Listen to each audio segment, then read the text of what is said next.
Assalamualaikum warahmatullahi wabarakatuh.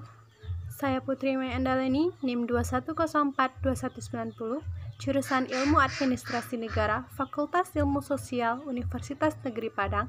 Kali ini saya akan mempresentasikan tugas pengantar ilmu pemerintahan dengan dosen pengampu Bapak I. Permana STMT. Adapun judul materi pada kali ini adalah bentuk negara, bentuk pemerintahan, dan sistem pemerintahan. Yang pertama kita akan membahas tentang bentuk negara. Yang pertama adalah negara kesatuan. Negara kesatuan adalah bentuk suatu negara yang merdeka dan berdaulat dengan satu pemerintahan pusat yang berkuasa dan mengatur seluruh daerah.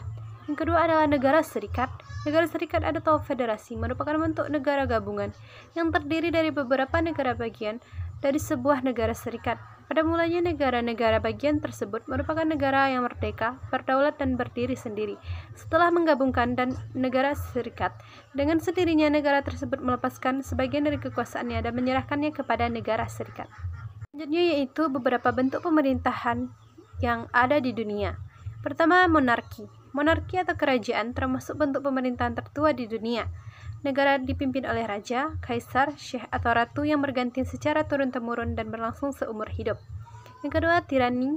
Tirani adalah pemerintahan yang sewenang-wenang dan dijalankan secara otoriter, juga absolut. Yang ketiga adalah plutokrasi.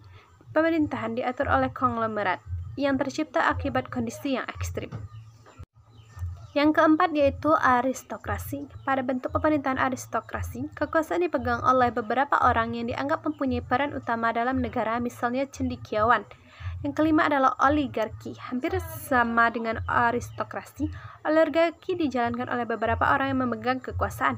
Bedanya, mereka ini diangkat dari sebab kekayaan, kekeluargaan, dan kekuasaan dalam militer. Yang keenam, oklokrasi. Kondisi ini terjadi akibat massa bersenjata yang anarki masuk dalam pemerintahan secara tidak legal dan sekuat. Yang ketujuh adalah demokrasi. Pada bentuk pemerintahan demokrasi, kekuasaan adalah di tangan rakyat. Setiap warga negaranya memiliki hak serta dalam mengambil keputusan. Yang terakhir adalah demokrasi. Dalam bentuk pemerintahan demokrasi, kondisi ideal seperti kehormatan dan kemuliaan pemimpin yang menjadi ukurannya. Berikutnya akan membahas tentang sistem pemerintahan. Yang pertama, sistem pemerintahan presidensial adalah pemerintahan di mana kedudukan eksekutif tidak bertanggung jawab kepada Badan Perwakilan Rakyat, dan dengan kata lain, kekuasaan eksekutif berada dalam pengawasan luar parlemen. Yang kedua, sistem pemerintahan parlementer adalah sebuah sistem pemerintahan di mana parlemen memiliki wewenang penting dalam pemerintahan. Yang ketiga adalah pemerintahan semi-presidensial, adalah pemerintahan yang menggabungkan kedua sistem pemerintahan, baik itu presidensial maupun parlemen. Selanjutnya yang keempat adalah sistem pemerintahan komunis, digunakan untuk mendeskripsikan bentuk pemerintahan suatu negara yang menganut sistem partai, yang mendeklarasikan kesetiaan pada komunisme.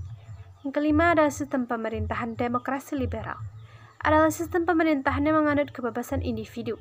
Terakhir adalah sistem pemerintahan liberal, adalah sistem pemerintahan yang menganut kebebasan individu semasa Perang Dingin. Istilah demokrasi liberal bertolak belakang dengan komunisme ala Republik Rakyat. Sekianlah yang dapat saya sampaikan. Mohon maaf atas segala kesalahan katanya yang kurang tepat. Wassalamualaikum warahmatullahi wabarakatuh.